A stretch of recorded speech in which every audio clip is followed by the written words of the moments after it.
to Who Review Extra, a festive I think you edition. need to start again because you didn't wait to give you the nod. But we're going now, so go, Dylan, go, Dylan, go. Well, you did. You went. You did it. You gave me a nod.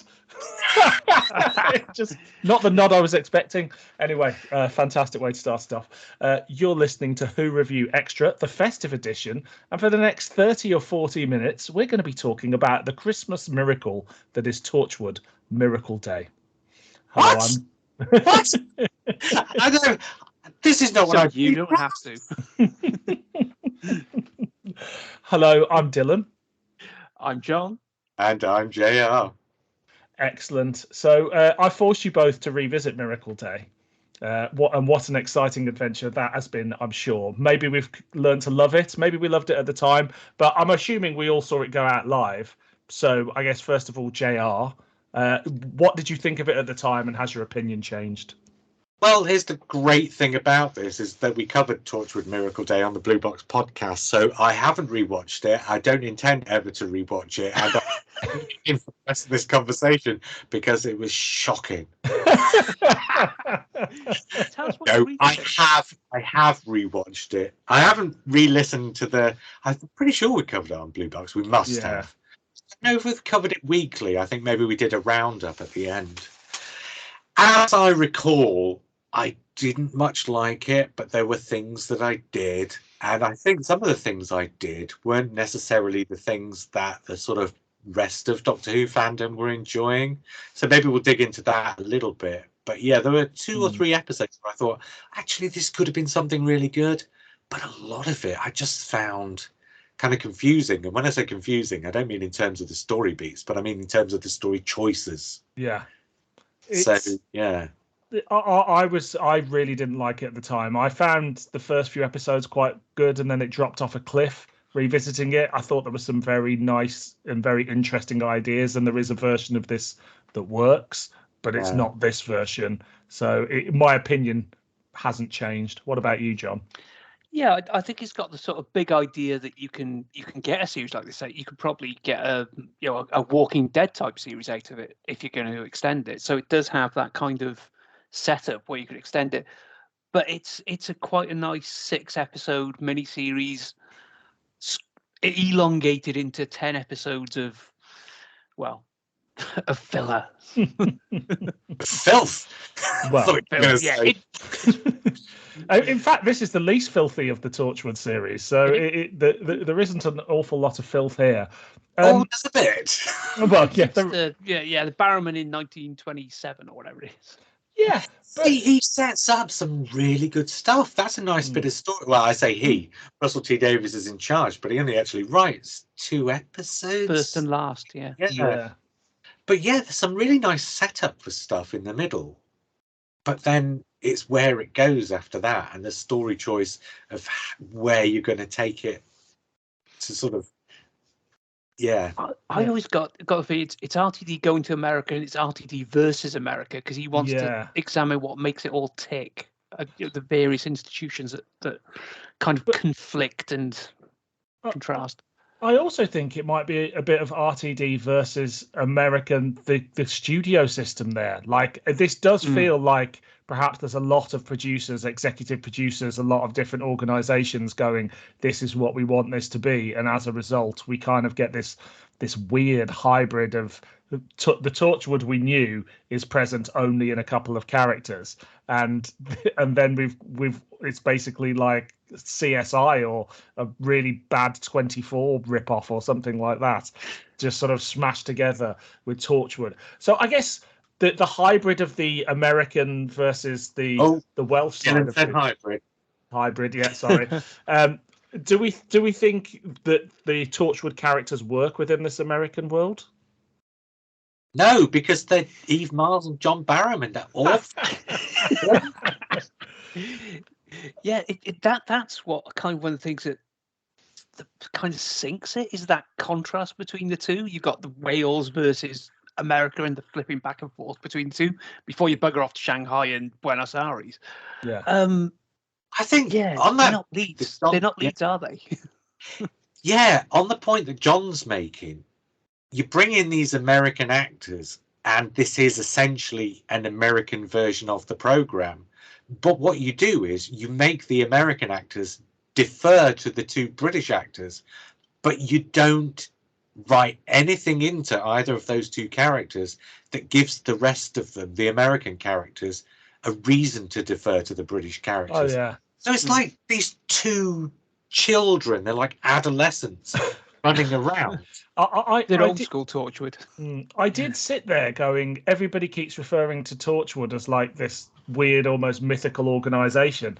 And I'm like, what evidence have they given you at all that they are anything but a bunch of weird camp British television characters thrown into this serious American drama? It just doesn't make sense on any level, I think. It's the ingredients there, no cake. Yeah. There's a shot in this that absolutely summed up to me how I feel about this program, and that is the shot where John Barrowman comes striding through the dark and through the rain into view, and instead of like it being something like one of those shots out of The Third Man where the camera's low and there's a blurry background and there's real contrast between the darks of the buildings, and it's shot from such an angle as to make him look imposing.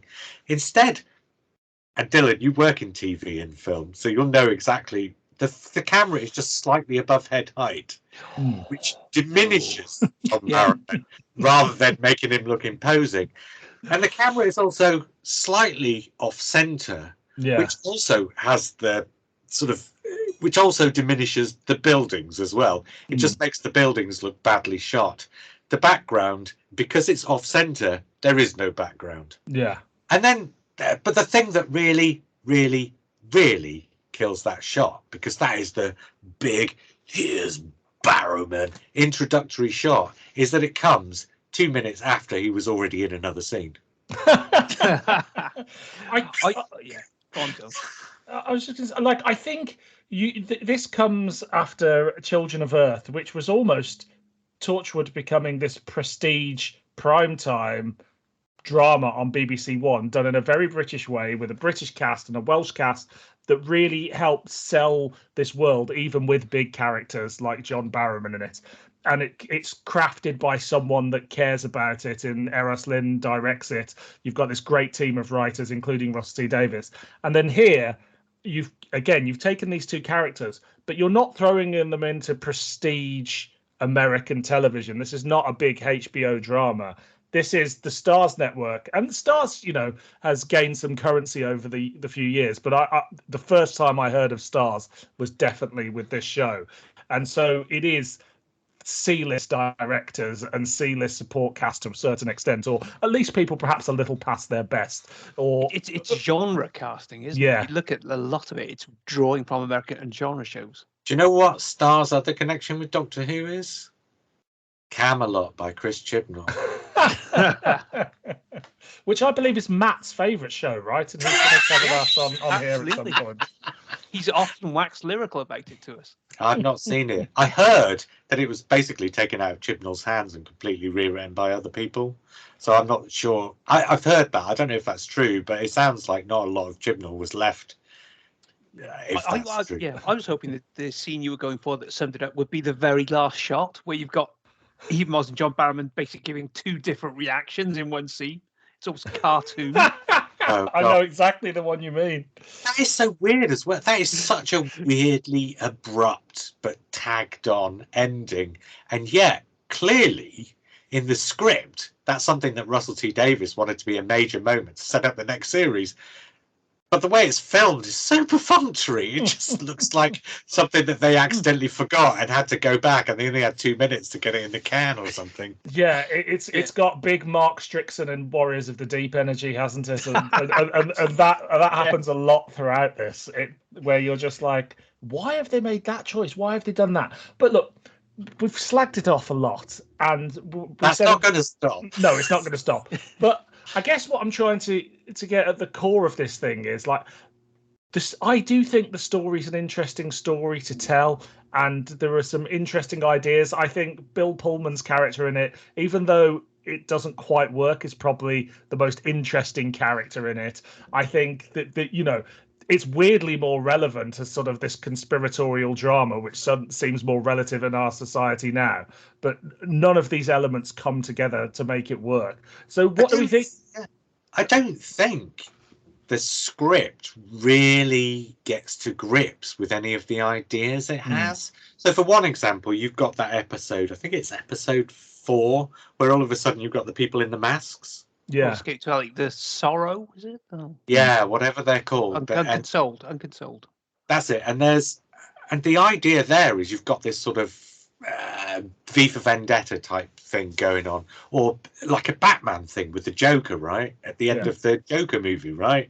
Does the same thing. That's something that the story should have dug into, the reaction of the sort of average man in the street. But the only average man or average person in the street whose reaction we ever really get to see, Eve Miles and her husband, we never get to see anybody from outside the team really to find out what they think. But then the other thing that it doesn't dig into is, so you've got that, but I've lost my train of thought now. I'll come back to it in a second. But there's like at the center of the story, there are all these really sort of fundamental things that it never really digs into or gets to grips with. I think the one thing it does dismiss, I think it's very RTD to kind of not dismiss, but not quite understand the religious aspect. Because I think, go, the churches are empty. No, in a crisis, they'd be full. Yeah. And so he doesn't dig into that. It's a bit like in The Second Coming, where The Second Coming is entirely about the new Son of God, and yet the priest is in a few scenes in the first episode and disappears. How the hell does that happen? Bill Pullman, that's what I was coming back to. The Bill Pullman character, that should have been a really interesting character with lots of really interesting stuff about. But the storytellers aren't interested in him. They're interested in the woman who's following him around. Yeah. And that's okay. That could have been interesting in its own right. But it turns out they're only interested in her because they want her to be a plot point later on in the story. So they're not actually interested in her as character either. It's throws them all away. Yeah, Russell seems to set up the ideas and then give them to the Americans, and they've got a very different way of working. They're more kind of plot-based, I think. Yeah. They run it through the plot, and they don't get to explore the characters. Was it Kitzinger? Gilly Kitzinger, is it? I think is the woman. She's only there to explore the PR element, the media. She wants it. You're loved by television, when he says he's loved by the people.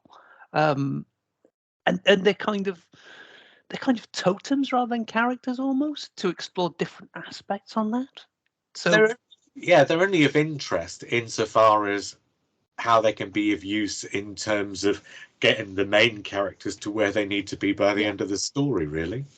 Absolutely. And it every time it tries to do something interesting with that Bill Pullman thing, as you say, it suddenly goes, actually, we're not interested in doing that, and just reverts to, well, he's a child killer, And it's like, well, what story are you trying to tell with this character? Because that's a hell of a dark character to put at the center of this drama that's presumably going to be watched by quite a broad audience. Yeah, they should have. That's the problem. They don't want to explore that. They don't want to go there. Almost, they shy away from the ramifications of it. Apart from that, he said she should run faster. And that's a really great, grim kind of. Yeah. But we never get to see what the country thinks of the fact that he said she should have run faster. We only get to see what the PR person thinks of it, and so.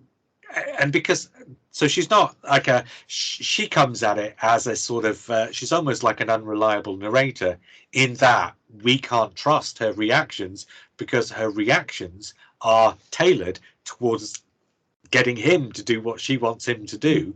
So her reactions aren't natural reactions. We needed to have somebody in the story who could be the one who's having the natural reactions, who we could understand the ramifications of the concept through. And there just isn't anyone. And I think the problem with that is you are getting that, as you said, when you jump back to Rees and to Eve Miles' characters, Gwen, and their family. But the problem is, all your actions happening in America. So you Yeah. want to see how that affects American society. But actually, you know, we don't know what serial killer or your sex offender is on trial in America right now because it doesn't really hit our news and see how it affects the local area.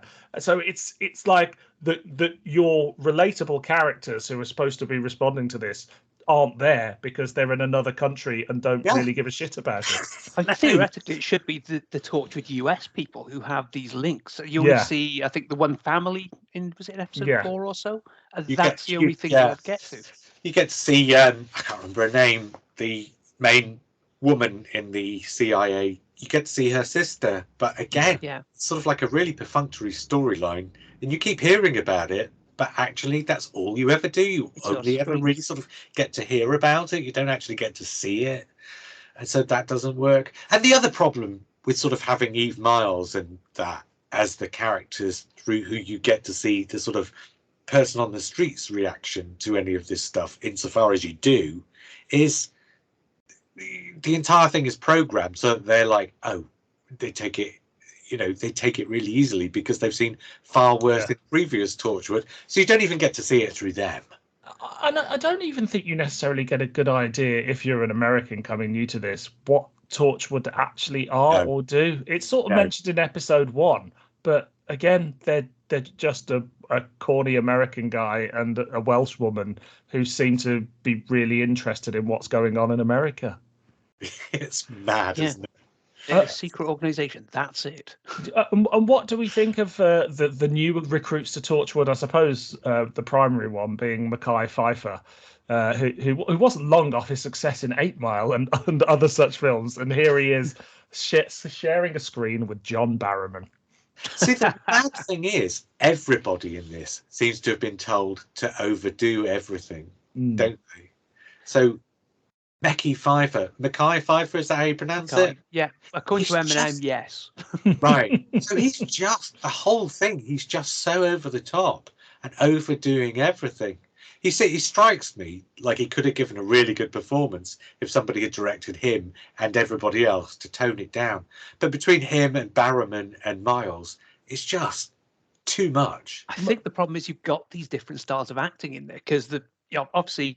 One of the Torchwood problems is always you're trying to build a moody action hero out of West End star and all-round fabulous guy John Barrowman, and you've got Eve Miles with a kind of British style of acting, and then you've got everyone else essentially. But she overdoes everything as well. The trouble is because Miles and Barrowman are the two stars of previous Torchwood, they continue doing what they were doing in previous Torchwood, and all the Americans have to sort of rise themselves up to that. Terrible. I think Barrowman pulls it all off center, essentially. Yeah, exactly. Well, Barrowman and Miles, because I think Miles and Barrowman, I think they're basically the same as each other, really. But Barrowman does find a home in American television. He's a big part of the CW Arrowverse, I believe. Yes, so he obviously finds his tone elsewhere. But as you said, like Mekhi Phifer, I've seen him in other things do good performances, and even in this, when he's trying to do the humor, like he's constantly sort of jibing John Barrowman's character, Captain Jack, at sort of going, oh, do you try and make everyone gay? And it's all like, again, stuff that wouldn't necessarily fly now. But you think even then that he's not landing those jokes. He just comes across as a bit of a bigot. It's like, do you know when you walk into a room and there's somebody there who's speaking about 2 decibels louder than everybody else and they just don't stop? Yeah. But it's like here, John Barrowman is talking 2 decibels louder than everybody else.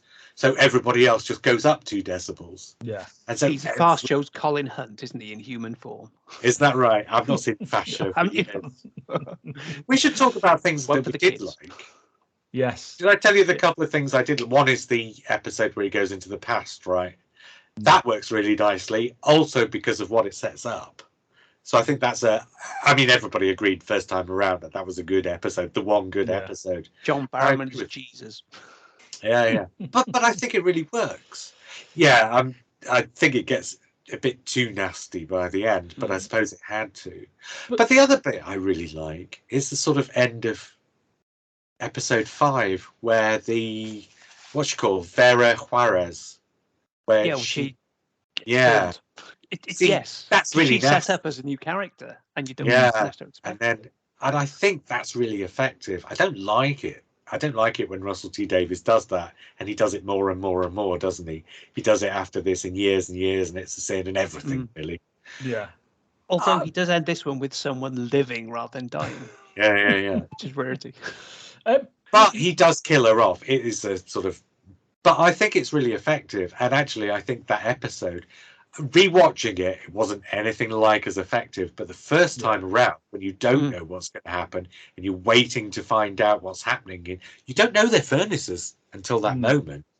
And I remember being on the edge of my seat. And even though it didn't work quite as well this time around, it was still pretty effective. But it's also at that point, even though I was thinking this isn't great in terms of like how it's pulling everything together, I was still up until the end of episode 5 thinking they could pull this off and make a competent series. And I think after that point, the first time round and this time round, it just nosedives off a cliff in a way that, you know, we could look at it as sort of a hokey drama, but go, do you know what? It all comes together in the end, but it just doesn't.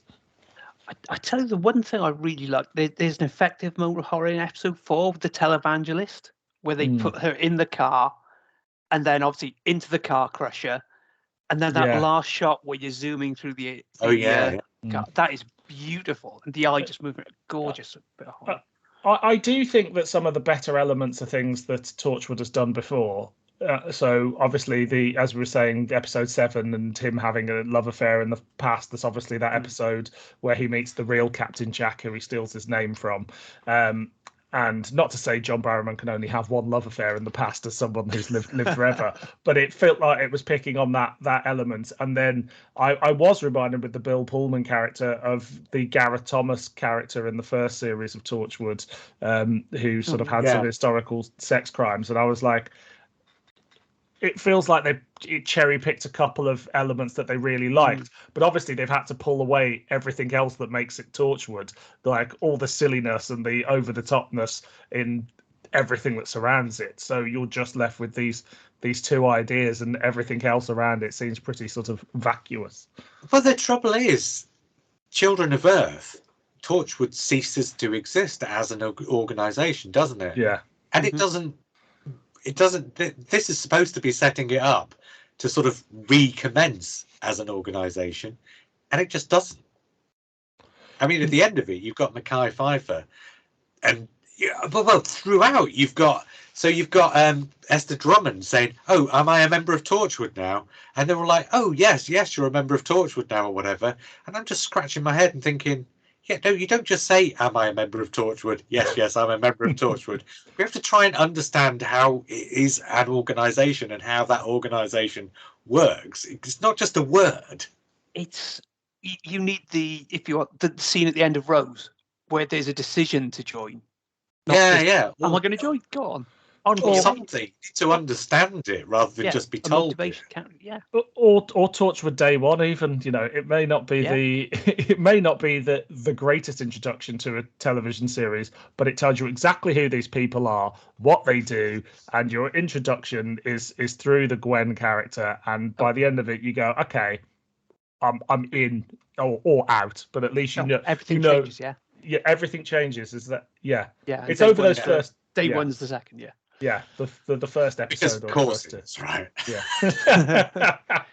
You have Tells to have you everything you need to know about Torchwood, doesn't it? I think there's one thing we should say about this is people consider this the end of Torchwood, and it is. I know it goes on to Big Finish, and they do some fantastic stuff there from the few bits that I've heard. But this wasn't cancelled. This wasn't the end of Torchwood. Its viewing figures, it got pretty much the same as Children of Earth. It was doing around 1 million per episode on Starz, and they wanted 2 more series, but it was only because of Russell T Davies's personal life that you know, his partner was ill, that this didn't happen. So I wonder, do we put even more sort of are we even more disparaging about it because it killed this beloved franchise? Yeah, I think the circumstances definitely not been kind on that front. But then Torchwood, I think, never ever realised its kind of potential as an idea. But then again, it's a set in the Doctor Who universe. If the Doctor's not around, it's like, why do you want to tell the story then? Make it something new. Yeah, the story's got to mean something. It's got to be about something. Oh, and so we should say what this story's about, right?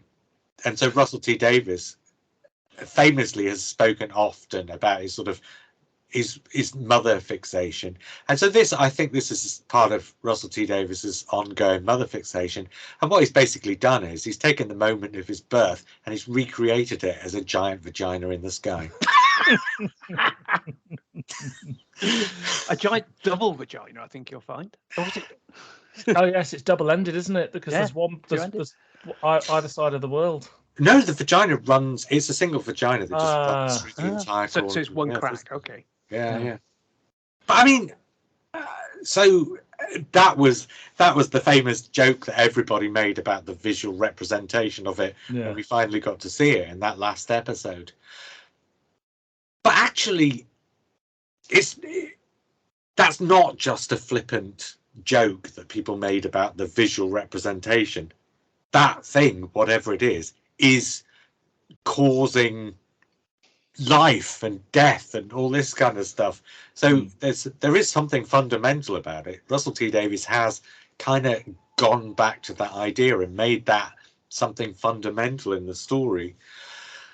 But again, as is often the case with Russell T Davies, he comes up with a sort of concept, a conceit, and then he doesn't. He thinks through the character implications, or at least usually he does. There's a bit less of that here, but he never thinks through the sort of technical implications. And so you've got this weird thing where there's a little bit of logic, like I can't remember. Is it that this giant thing causes everybody to be alive because it has some of John Barrowman's everlasting blood in it? Yes. Because of what their families have done with the blood, right? So that's how that's come to be. So there is a certain amount of logic in that. Yeah. But then to put Captain Jack's now he can die blood back into it reverses it. So, I mean, this is a problem that I had with, now I can't remember. There was some story I remember from years ago where it was to do with, what was it? It was to do with some character, the first character that this alien lands on Earth and sees this character and wants to make, it's the Empty Child, right? This is the one flaw in the Empty Child. So this is Stephen Moffat, so I think he disguises the flaw better. But in the Empty Child, the nanogenes go out into the universe and the first person they find is injured. So they try and make everybody else injured because that's what they found first. But the logic of that is flawed, because if the first person is injured and everybody else that those nanogenes come across is not injured, then surely the nanogenes, if they're intelligent enough to change everybody to injured from uninjured, surely they should be intelligent enough to realize that if one person is in this state and every single other person is not, then it's one person who's in this state who needs repairing to be like them, not vice versa. And you've got the same problem here. Yeah. So the logic of this feels sound. You give this giant crack thing John Barrowman's blood and it says everybody else must be like this. But that's everybody else, 7 billion people or whatever it was at the time. There's a line to is cover not it. The same. There's a line to cover it, though, at least, isn't it? It's Barrowman's blood was interpreted as an attack or something like that. So it was. Sure. See what I mean, though? Yeah. They did That's try a and line halfway to it, cover it. That's not a good reason for doing it. So it's got that sort of weird, flawed logic that sounds sound, but you can't dig into it. Yeah. Yeah, it's deeply flawed in that respect, in many respects. It's deeply flawed in that respect. Thanks for pointing that out. I don't know whether anyone had noticed, but it's deeply flawed. It also has this huge problem that you get sometimes in Doctor Who extended media, in that this is such a world-changing problem that Where's the Doctor Like Torchwood works when the odd plane from another time or some weevils come through in Cardiff, and it's the same reason why Sarah Jane works so well. But the moment you get into I think, Children of Earth works as sort of if it was the big finale of Torchwood, and it's what they've been building up to, and this is the one time the Doctor can't come and save them. But at this point, you're just like, the Doctor could show up and sort this out in one episode, and we'd be fine. So it just, I know they're trying to sell it in this, to an American audience, but it suddenly becomes less believable as part of Doctor Who as well. Do you see what I'm getting at? And why? And I think that's fine. I think it's fine because otherwise you wouldn't be able to tell stories. So you have to tell stories without the Doctor. But then why'd you flag that up and have Captain Jack talking about him halfway through the... I mean, what is an American audience going to make of that? Yeah, I mean, I would love to find somebody who had never heard of Doctor Who or Torchwood, who was American, who had watched this and just know what they thought. Like, we must be able to find somebody out there and do a follow-up podcast, right? Nobody's going to admit to it. And how do you find them anyway? Because if they've seen it, they're not going to be online looking for people talking about it. No. You never know. Those Barrow fans are quite dedicated. Well, that's what I mean, though. People will be Barrowman fans before they see this. There's nobody. There's nobody who's a Barrowman fan because of this. Somewhere, this is someone's favourite TV show. Do you reckon? It's got to be, right? It's got to be. I don't know. I think I've that's seen one of those Barrowman fans at conventions getting up close, and I think that's one of those things. It's like that. If you had an infinite number of monkeys and an infinite number of typewriters, eventually one of them would come up with the complete works of Shakespeare. But I think if you I thought you were going to say they were going to come up with Children of Earth. No, I was going to say, though, if you had an infinite number of people and an infinite number of miracle days, I still don't think you'd have anybody you John Barrowman fan because of it. Well, that's a harsh review if ever there was one. We've talked for about half an hour or so on this. Is there much more we want to say? Have we got any more positives? Have we got because I feel like we can continue to pull it apart and apart. But is there any more positives we can glean from this? No. Well, I like the gags about the difference between Wales and England, but that's just me for obvious reasons. But again, they're kind of to the detriment of the overall story, aren't they? Because this was supposed to be repurposing something for an audience that the original wasn't purposed towards. But what it does instead is it tries to drag that audience kicking and screaming to where the original was instead of changing to suit them. So I think it gets everything tonally out about face. It wants to be both shows. It wants to be that old Torchwood, and it wants to be the show for the American audience, and it falls between the two stools, and that's where it kind of dooms itself. Absolutely, but at least it got Ernie Hudson into the Hooniverse, right? Absolutely. The only Ghostbuster that's ever going to appear in any right. And Wayne Knight, I think he's a terrific actor. I think he's a bit wasted here. And of course, it's filmed in that weird way that Torchwood always was, where it's 10 episodes and it's not fast paced. No, it's not fast-paced storytelling. It's not fast storytelling. But what it is, they try and give it pace by forever jittering the camera and jittering the editors and saying, right, cuts, more B-roll, more cuts, more B-roll. And what you get is this weird effect where things are happening really slowly. But as a viewer, you're being made to feel slightly nauseous by the amount of jittering that's going on screen without any substance. If there was substance there in it, if there was actually things happening, it's like a Doug Liman film.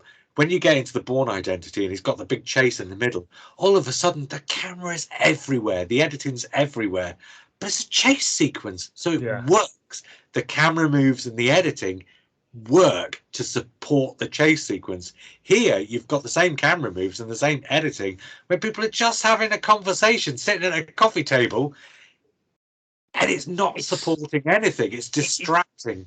It's kind of TV equivalent of something that happened in comics about 25 years ago. I think it was Warren Ellis came up with it, was the decompressed storytelling, where, if you read the comics from the 60s, 70s, they're all quite fast moving. It's fast, they go from one event to the other. Then late mid 90s onwards, they draw scenes out a lot more. So, you got images of repeated images, or just like, two-handers, that kind of thing, just to almost slow the pace right down, so you feel like it's fast, but it's quite a slow little scenes. Right. This couldn't get any slower if it tried, to be perfectly honest. Oh God, no! Like, It practically stops. Episode is holding, isn't it? I mean, yeah, just that Barrowman episode in the past, it is a holding pattern almost. It's weird. It is definitely 6 episodes in search of enough story for another 4, and it doesn't have it. It's so bizarre. So just before we wrap up, if they had done more series, like, where can you see this going? Like, where does this bizarre television show go next? Well, we've got 2 Immortals, haven't you? Essentially. But then I think it goes to outer space, and so the next series after this is the giant penis on the moon. And then the next episode of that is the giant mammaries on Mars. And that's basically where it Mammaries goes. of Mars. This is something we missed next time. Right. I guess we're scoring it, right? Yeah, I think so. JR, do you want to go first? See, some of it I really like. A couple of episodes I really like. And I really like the actor who plays Vera Juarez, right? She is terrific. She gets special credit for her own, doesn't she? I think. Isn't she the one who gets the guest starring? Oh, and then everyone else? Yeah, maybe. But see, even with the 7th episode and the 5th episode, I still think it's a 4. I think I'm very loath to go below a 4 or a 5 usually, because I think of the amount of effort and the actual attainment. But it's hard to go above a 4. Okay, what about you, John? As well. I would agree. I think if you're going below 4, you need it to be kind of absolutely incompetent, and it is actually kind of it's well enough made that it will pass the time on an individual episode basis. Right. And it's not entirely that merit. As I say, there's some really nice moments. I say that horror shot. So Joe, I mentioned Bill Juarez, but it's just falls between 2 stools. It wants to be Welsh. It wants to be American. It wants to be everything to everyone, and it just doesn't seem to end up knowing where it's going. It doesn't kind of have the certainty of tone that RTD does on his previous stuff. Yeah. See, John given it 8 between us, and I think that's definitely an indication that we are the bringers of the Christmas spirit. Absolutely. Who wouldn't want to celebrate Christmas by watching this? Yeah, I imagine if this does drop on Christmas Eve, this does drop on Christmas Eve, most people will be making their families sit through this on Christmas Day. Right. So I think I've got to go a 4 as well. It is just passable as a piece of drama. I don't think it has Russell T Davies's voice pretty much anywhere in it, and I think that's what it's lacking. Even those other series of Torchwood that weren't written much by Russell T Davies, you could feel like this was from the brain or the world of Russell T Davies's Doctor Who. This is any generic sort of cable channel show in America with a bit of Torchwood thrown in, and it's just this mess that doesn't work at all. So yeah, it's a 4 from me. And yet the most horrifying thing of all, right, is that this is part of the Whoniverse on iPlayer. So some kid somewhere is going to watch, Destiny of the Daleks and then think, where do I go next? Well, they're going to have to bypass the PG filters. Neglectful parents they need for that. No, the most horrible thing is I bought it on Blu-ray about 2 weeks before it dropped on the Whoniverse, and so I paid actual hard-earned money for this. Oh my God, Dylan, I did too. So I didn't. I feel I'm the winner here. And what's that expression? One Arnold, two twats. So, JR, have you fired up the randomizer for where we're going to go next? Fired up the randomizer. Oh, look at that. Let's choose the story to find out what we're going to be watching next time. And it is... Go on. What? Do you want a drum roll? Yeah, no. the face. The randomizer has chosen Destiny of the Daleks. We're going Can't through the believe elite that. stories here. What are the chances of that happening, eh? That's just This is why I absolutely call it the randomizer. I've got to tell you, that actually makes more sense than just about anything we watched in Miracle Day. Yeah. Not wrong. But I guess until we do Destiny of the Daleks, we should wrap things up. So until then, I've been Dylan. I've been John. And I was JR. And a Merry Christmas to all of you at home, and we'll speak again soon. Excellent.